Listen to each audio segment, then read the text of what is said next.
그러나 이런 지식과 지성을 담은 우리 수능 영어에서 금년 학년도 2020학년도에 개선된 점들이 있습니다. 그 개선된 점들을 이번에 지적인 면에서 한번 보실까요? 이 지문의 그 토픽들이 점점 더 다양해지고 있는 그런 추세입니다. 2016년도 이것도 그때를 커다란 그 디바이드, 그 분기점으로 해서 변화가 온 것인데, 그 전에는 철학, 심리학, 선문답적인 그러한 것들이 대단히 많았습니다. 8문제, 10문제 이런 식으로. 그래서 소위 가끔 뭐 유튜브에서 뭐 영국에서 영어 선생님들 이거 지금 뭐 하고 있냐, 무슨 문장이냐라고 오히려 우리에게 질문을 하는 그런 우스꽝스러운 장면들도 아마 한두 개는 아마 보셨을 거라고 생각이 되는데요. 그런 지문들이 조금 더 다양해지고 학문의 융합적인 그런 knowledge, 그런 학문의 그런 내용들이 많이 들어오고요. 바람직한 그러한 이야기입니다. 저 또한 수년 전에 그러한 제가 철학이나 심리학이나 논리학이나 무슨 화학 철학, 교육 심리학 그런 학문들을 무시해서가 아니라 저 또한 그런 공부를 많이 개인적으로 했던 사람입니다. 그리고 중요하다고도 생각해요. 그러나 그것들이 현실성 있고 그 투명한 언어가 아니라 굉장히 선문답적인 그러한 것으로 영어가 표현되어서 학생들에게 영어를 재미없게 느끼게 합니다.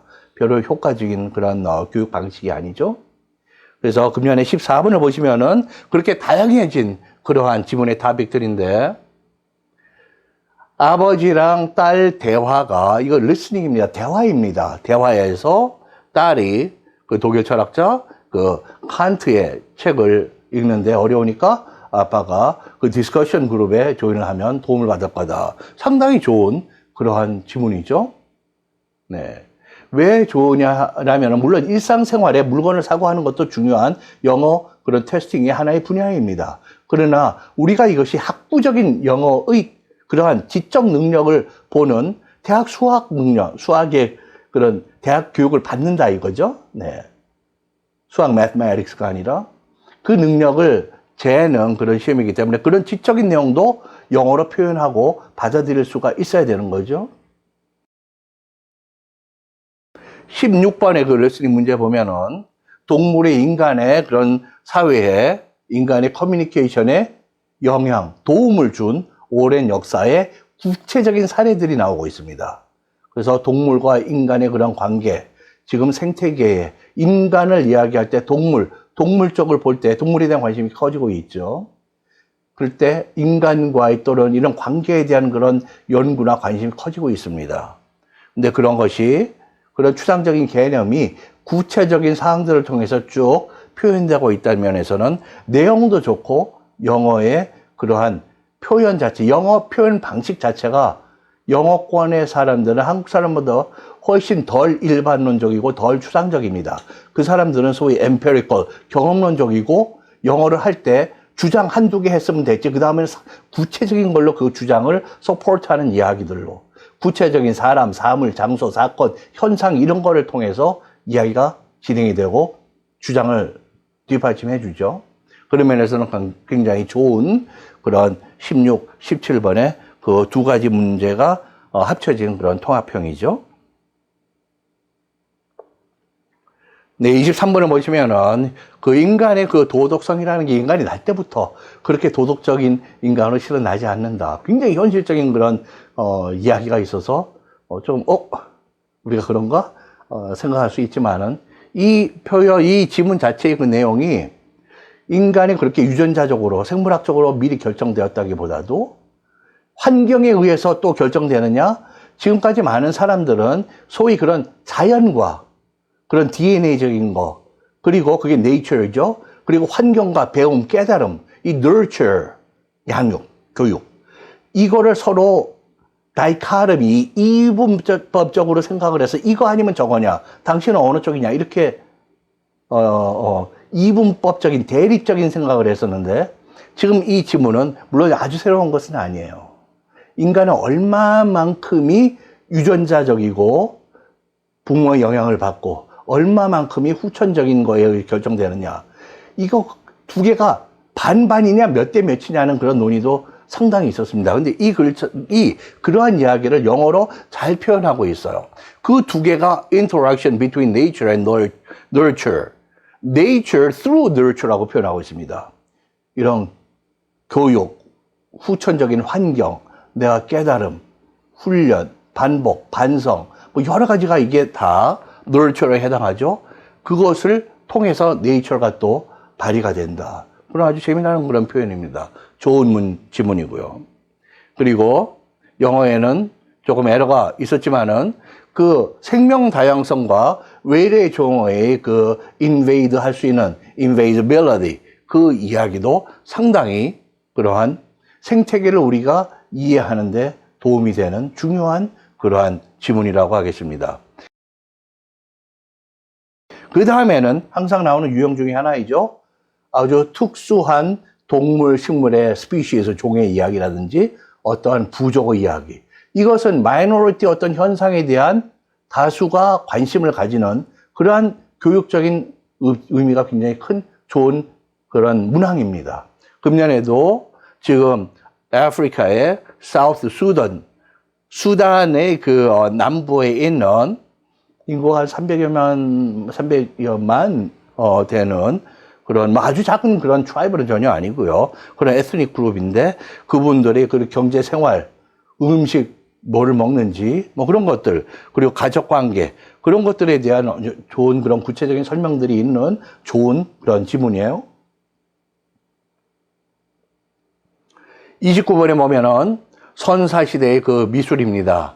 인간과 동물과 식물이 하나의 one whole totality 그런 전체성에서 파악되는 그런 미술을 남겼던 것이죠. 그래서 unintegrated totality라고 표현하고 있습니다. 잘 표현된 그런 지문이고요. 타이픽도 좋고 영어도 아주 좋은 그러한 지문이에요.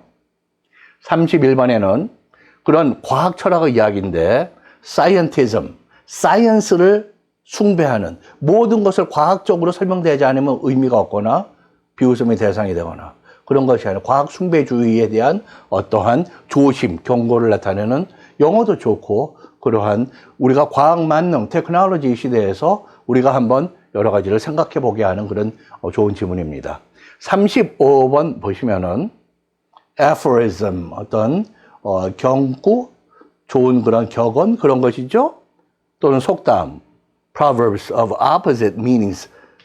서로 속담이 있어서 우리가 속담하면은 인생의 어떤 진리의 어떤 가이드 정도로는 생각하죠. 그런 속담을 대해서 자기 이야기를 강화시키거나. 근데 여기 보시면 그 속담을 이렇게 함부로 믿어서는 안 된다는 중요한 이야기입니다.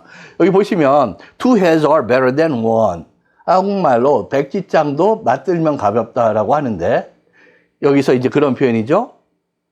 두 사람의 머리가 모이면 한 사람의 머리보다 좋다. 뭔가를 커다랗게 창조적으로 할 수 있다든지 더 좋은 효과가 난다는 그런 것인데요. 그런가 하면 too many cooks spoil the broth. broth, 숲인데요.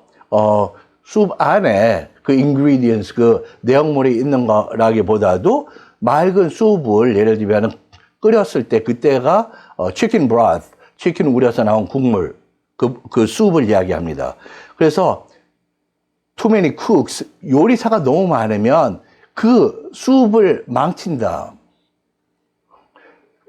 한국어에 사공이 많으면 배가 어디로 간다. 뭐 이런 표현이 있죠.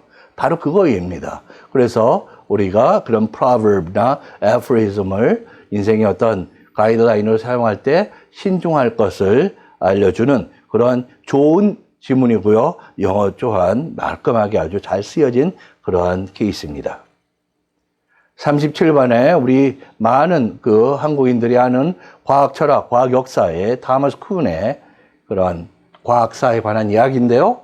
좋은 토픽, 영어도 아주 잘 표현되어 있고요. 그 다음 문제 38번. 동물이 서식지를 고를 때, 여기 물이 많다. 여기 풀이 많다. 그래서 항상 거기 서식지를 정하는 게 아니라 동물이 어떤 그런 생물학적인 그런 타이밍에 있느냐에 따라서 지금 메이팅 시즌인지 아니면 또 다른 시즌인지 또 마이그레이션 해야 되는 이동해야 되는 시즌인지 이거에 따라서 서식지 선택의 그런 장소가 달라진다 이런 이야기죠. 그래서 이러한 과학적인 그런 개념이 실제로 영어로 구체적으로 표현되는 그런 아주 훌륭한 그러한 지문이고요. 그 다음에 이 광고업계 산업에서 텔레비전의 역할을 이야기하고 있는 그러한 지문인데요. 실제 지문보다는 텔레비전의 역할이 상대적으로 지금 많이 줄어들어 있는 그러한 여러 가지 통계 자료를 보면서 이거는 지금 많이 그 텔레비전의 그 비중이 너무 크게 평가가 되고 있다라고 약간 그 수정 의견을 내시는 분들도 있으실 겁니다. 그러나 기본적으로 영어 잘 돼 있고 그리고 광고나 이런 데에서 그런 또 그 어디언스 시청자, 청취자들 이런 분들의 그런 마켓 셰어, 마켓의 변화, 컨슈머의 변화 이런 것들을 이야기하는 좋은 지문이라고 생각됩니다. 40번을 보시면은 이번에는 코끼리의 세계를 동물의 그런 어떤 무슨 TV 프로그램 같은 데서 디스커버리 채널이라든지 그런 것을 연상시키게 하는 내셔널 지오그래픽이라든지 그런 이야기인데요. 이 코끼리들이 그냥 동물 같지만 그 안에도 개체에 따라서는 상당한 각별한 그 인티머시, 친밀감을 가지고 있고 그것들을 서로가 exchange, 나누고 표현하고 한다고 하는 그러한 사회적인 어떤 마인딩의 모습을 아주 구체적인 영어로 잘 표현하고 있습니다. 41, 42 그 두 개의 그런 장문 문제인데요. 여기서는 과학 교육에 대한 접근 방식의 그런 변화를 나타내고 있습니다. 여기서는 hands-on approach, 우리가 박물관에 가서 과학박물관에 가서 예를 들면은 뭘 하나 해본다. 과학 시간에 실험을 실제로 간단하게 개념은 복잡해도 이해는 복잡해도 하나의 실험을 손을 대고 해본다. 이런 데서 나온 hands-on이 형용사입니다. 부사로도 쓰이고요. 그런 hands-on approach가 그런 재미나 장난, 간단한 그런 이해가 아니라 깊이 있는 이해로 가지 못한다고 하는 그런 단점을 보고 minds on이라고 hands 대신에 mind를 거기 대체시켜서 나온 그런 표현인데요. 좀 더 깊게 우리 마음으로 이해하는 그런 근본적인 개념적인 그런 교육적으로 지금 돌고 있다라고 하는 그런 이야기입니다. 물론 hands on approach도 minds on understanding을 도와주기 위해서 있는 뭐 항상 없어지기에 이거 쉽겠어요? 지금 hands on approach라고 하는 거는 역사 박물관에도 많이 있습니다. 박물관인데 예를 들면은 미국에서 저희가 타머스 제퍼슨의 미국 독립할 때 독립선언서를 가서 제퍼슨의 그 옷을 입고 머리 모양을 하고 그리고 그 독립선언서를 읽어요? 아니면은 식민지 시대에 나쁜 짓을 해서 예를 들면은 the stocks 또는 pillory, P-I-L-L-O-R-Y라고 표현하는데 우리 춘향인가요? 그럴 때 이렇게 나무판에 이렇게 목을 두 개를 해서 닫고 하는 그런 벌을 받는 그런 연극 같은 걸 본 적이 있는 것 같은데 이것은 미국 식민지 시대에는 흔히 있었던 그런 공적인 처벌 방식입니다. 공공의 광장에 사람을 잘못한 사람을 데려다가 이렇게 벌을 주고 창피를 주는 것인데 그런 것을 실제로 사람들이 해보게 됩니다. 그런 hands-on approach가 그 사람들의 보다 깊은 이해를 돕기 위해서 있는 것이죠. 그래서 이 두 개가 완전히 서로 반대되는 그러한 관계만에 있는 것은 아마 아닐 것입니다. 그러나 기본적으로 이런 과학 교육의 어떤 방식에 대해서 구체적으로 이 두 가지 개념을 가지고 잘 설명하고 있는 전체적으로는 좋은 지문, 좋은 영어의 그러한 문제입니다. 그리고 이 커다란 개선된 점들 중에서 뚜렷하게 우리가 주목할 것은 몇 년 전까지만 해도 우리 그 소위 정설이라는 것을 무시한 그래서 critical thinking, 비판적인 사고력이 교육의 하나의 중요한 주제인 것은 사실입니다. 저도 비판적인 땡킹 좋아하고 많이 가르치려고 하고 있습니다. 그러나 우리가 정설을 그렇게 함부로 또 하루아침에 무너뜨릴 수 있는 그런 것도 아닙니다. 그 비판적인 그런 어떤 새로운 또 아이디어 그리고 소수 의견, 그런 것도 많은 시간을 가지고 테스팅을 받아야죠. 네. 그래서 어떤 때는 실제 수능 문제에서 사회과학자들의 이 지식은 사회의 무용지물이 아니라 오히려 해가 되고 아무런 근거 없고 하는 식의 그런 지문 조항이 있었습니다. 물론 저도 일면에서는 또 사회과학적인 공부를 했던 사람인데 사회는 항상 변화하고 그렇기 때문에 사회과학을 하는 것이 쉽지는 않아요. 거기 또 많은 그 소위 변수들, variable들이 작용하기 때문에 상당히 서로는 하나의 현상을 보고 전혀 다른 그런 입장의 그런 해석들이 나오기도 하는 것도 사실입니다. 그러나 그 사람들도 나름대로 진리에 도달하고자 많이 머리를 대고 때로는 열띤 토론과 그런 것을 하기도 하고 협력하기도 하고 우리가 뭔가 함께 추구하는 것이죠. 이렇게 정서를 하루아침에 무시하고 이런 의견도 있다. 아마 그 전문가도 그런 것이 있는데 그러나 그것이 아직은 세력을 갖고 우리가 충분히 듣기에는 확인된, confirm 되지 않은 지식이다라고 할 때는 우리가 신중해 줄 필요가 있습니다. 그런 의미에서 그런 비판적인 사고의 지문, 소수 의견의 지문은 신중해 달라고 제가 나름대로 의견을 낸 그런 경험이 있었는데요. 금년에는 현저하게 그런 문제가 사라진 그러한 다행이고 바람직한 그러한 것입니다. 물론 근거 있고 타당하고 우리가 정설이라고 생각했던 것에 우리가 이것이 아니구나, 다른 가능성이 지금 또는 미래에 펼쳐질 수 있겠구나 할 때 그런 비판적이고 또 소수의 의견 얼마든지 우리의 지문에 다시 사용될 수 있다고 봅니다. 그러나 그것이 빈도가 너무 많고 그리고 그렇게 아직 위험천만인 그러한 것은 우리가 좀 자제를 하는 것이 그런 학문적으로 진지한 그런 입장이 아닌가. 그런 면에서 금년에 이렇게 minority opinion 또는 critical thinking, unconfirmed, 확인되지 않은 그런 것들에 대한 지문들이 거의 사라졌다고 하는 것 크게 환영할 그런 추세입니다.